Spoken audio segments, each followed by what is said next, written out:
Bismillahirrahmanirrahim. Assalamualaikum warahmatullahi wabarakatuh. Nama saya Rosa Hazlin binti Syakri. Nombor matrik D20191087606. Saya merupakan semester 3 dari ISMP Kesusasteraan Melayu. Saya adalah ahli kumpulan 2 yang akan membentangkan tentang pengenalan kemahiran aktiviti perkhemahan. Menurut Kamus Dewan Bahasa dan Pustaka, berkhemah ini bermaksud mendirikan khemah dan khemah ini digunakan untuk berteduh ataupun bermalam. Dahulunya, khemah ini dikenali sebagai pondok yang berasas daripada kain tebal atau kain layar. Namun, kini khemah ini diperbuat daripada kain nilon yang digunakan kerana kain nilon ini sangat ringan, mudah dibawa ke mana-mana sahaja dan juga sangat kalis air. Pada zaman dahulu, aktiviti berkhemah ini merupakan cara hidup bagi kaum-kaum Dayak Merah di Amerika Syarikat, di mana aktiviti berkhemah ini menjadi satu keperluan dan aktiviti asas bagi kebanyakan kegiatan luar. Berkhemah atau perkhemahan ini adalah aktiviti sukan dan riadah yang amat baik dan sangat menarik. Oleh itu juga ianya diikuti sama ada di peringkat individu, keluarga, sekolah maupun institusi sosial yang lain. Berkhemah ini adalah salah satu cabang ilmu yang menguji kemampuan mental dan fizikal untuk menggunakan sumber yang terhad dengan kemudahan yang terhad. Beberapa aktiviti perkhemahan yang telah dikenal pasti adalah seperti mendaki gunung, berbasikal, berkayak, bersampan, berangkit di sungai dan sebagainya lagi. Sekian sahaja daripada saya. Sekian, terima kasih. Halo, Assalamualaikum. Nama saya Muhammad Farhan bin Fazil. Nombor matrik saya D20181084846. Hai guys, nama saya Bernard Anajasin Muda. Nombor matrik saya di 2018 1084848. Itu saja.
Antara survive yang paling penting ketika kita survive di dalam hutan adalah survival cooking. Kalau nama putih lah, survival cooking. Kalau dalam Melayunya adalah survive untuk masak lah. Okay, masak di mana? Masak di hutan. Okay.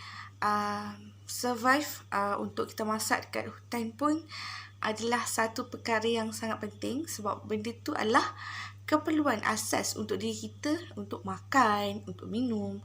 Jadi nak katanya dekat sini, memasak dalam hutan tu, bila kita ada orang kata berada dalam fasa survival, kita kenalah cuba untuk belajar memasak menggunakan peralatan yang ada dalam hutan tu. Contoh seperti buluh. Okey. Buluh antaranya kita dapat membuat nasi. Kita dapat memasak nasi.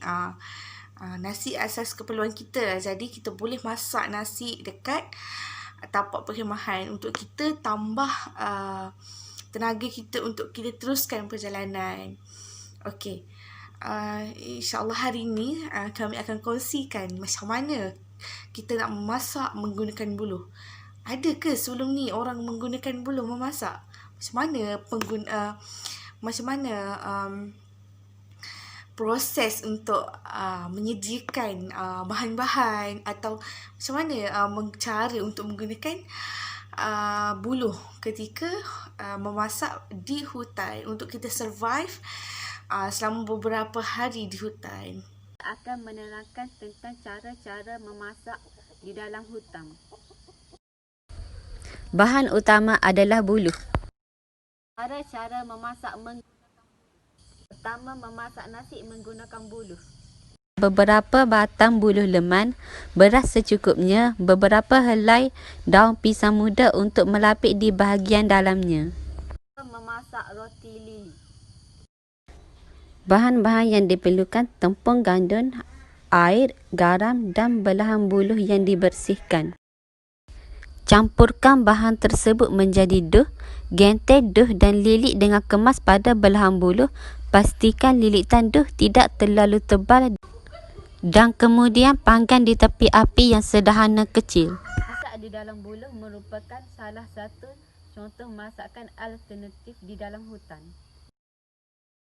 Assalamualaikum dan salam sejahtera. Saya Nurul Ainah Fatihah binti Muhammad Sohopi di 201910879110.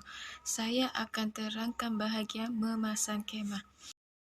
Terlebih dahulu saya akan terangkan maksud berkemah. Berkemah ialah mendirikan atau memasang kemah untuk membuat tempat kediaman sementara untuk berteduh dan bermalam. Menurut Lembaga Power 1955 menyatakan berkemah merupakan satu kegiatan yang paling menyeronokkan dalam kehidupan seseorang pengangkat. Saya akan terangkan jenis-jenis kemah. Terdapat beberapa buah kemah yang sering digunakan. Yang pertama, Ranger Tent. Kemah ini mempunyai tiang yang melintang di sepanjang bumbung, diperbuat daripada material nilon kerana mudah dibawa dan dilipat. Yang kedua, Frame Tent. Yang ketiga, Bell Tent. Terakhir, kemah Dome Tent atau kemah kubah yang sering kita gunakan semasa perkemahan kerana lapisan luar kemah bahan kalis air sebagai pelindung hujan. Permukaan melengkung menstabilkan kemah daripada ditiup angin dan kemah ini mudah untuk dipindahkan tanpa membuang rakanya.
Seterusnya kita pergi kepada gadget-gadget perkhemahan. Okey, pertama sekali kita hendaklah tahu apa yang dimaksudkan dengan gadget. Okey, pertama sekali gadget adalah binaan yang dibuat menggunakan bahan-bahan sekitar kawasan perkhemahan di mana kita mencantumkannya ataupun kita mengukuhkannya menggunakan tali. Okey, itu yang dimaksudkan dengan gadget. Seterusnya kita pergi kepada tujuan gadget. Okey, apa sebenarnya gadget ini dibina? Tujuan gadget ini dibina adalah untuk, pertama sekali adalah untuk menyimpan barang, kedua menyusun, ketiga memperagakan bahan, peralatan, pakaian dan juga apa-apa yang berkaitan maklumat di tempat perkhemahan. Dan yang kedua adalah secara tak langsung, bila kita ada gadget ni, dia meninggikan taraf kehidupan kamp tu. Sebagai contoh dari segi kebersihan, keselesaan dan akhir sekali adalah kemudahan. Dia adalah memudahkan kita. Ya, kita nak kenal jenis-jenis gadget. Jadi, jom kita kenal jenis. Pertama sekali adalah gadget kawasan pintu. Gadget pintu terletak di bahagian hadapan sekali di suatu kawasan perkhemahan, iaitu bahagian pintu hadapan, bahagian pagar dan bahagian pintu belakang. Seterusnya adalah gadget-gadget kawasan dapur. Gadget ini diperbuat daripada bahan semula jadi. Selain membuat gadget-gadget dapur, buat juga gadget sampingan di dapur seperti rak pinggan mangkuk, rak alatan tajam seperti pisau, parang dan kapak, meja makan, penyangkut cawan dan gelas. Seterusnya adalah gadget kawasan tempat membasuh. Sebagai contoh, gadget tempat meletak besen air, gadget tempat menyimpan alatan pergigian, tempat menyimpan sabun, tempat menggantung tuala mandi dan kawasan tempat basuhan. Hai, Assalamualaikum. Saya Nur Syarah Nadia bernombor matrik di 2017-107-6601. Seterusnya saya akan sambung jenis-jenis gadget iaitu gadget tempat tinggal. Gadget tempat tinggal dibina untuk memastikan kekemasan di kawasan tempat tinggal. Contoh gadgetnya adalah seperti rak kasut meja, rak kasut, meja tulis, penyangkut baju, gadget katil dan buaian.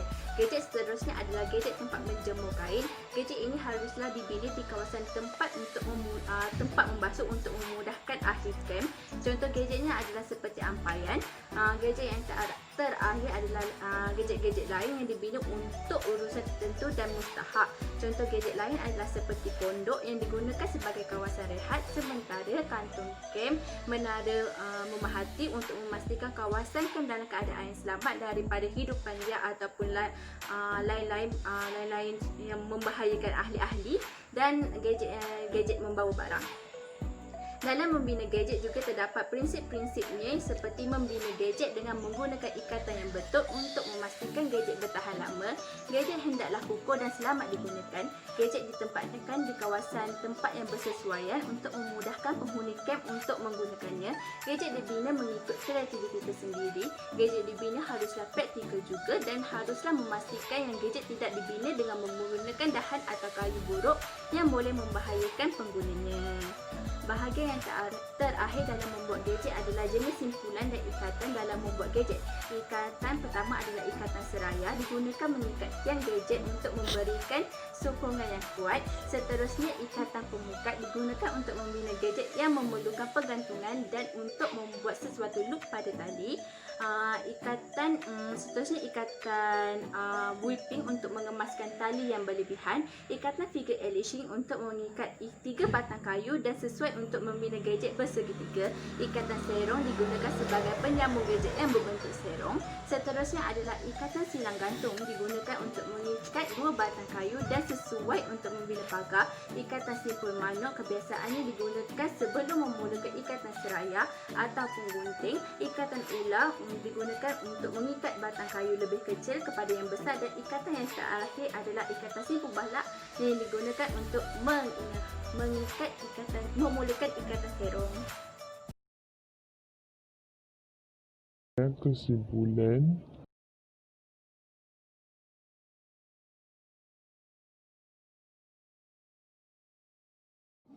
nama saya Nurul Syakira binti Syahrudin. Nombor matrik di 2018-2086-78. Perkhemahan adalah aktiviti rekreasi digunakan untuk memenuhi masa lapang bagi merehatkan fikiran. Semasa berkemah, pelbagai aktiviti yang terancang dapat memberi kesan yang positif kepada sesiapa yang terlibat seperti berkeyakinan, berdikari dan bertanggungjawab. Pelbagai kemahiran aktiviti perkemahan dapat dipelajari oleh setiap individu yang melibatkan diri dalam aktiviti ini seperti menghidupkan api, memasak, menggunakan buluh, memasang kemah, membina gadget dan sebagainya lagi dapat memberikan banyak faedah kepada individu.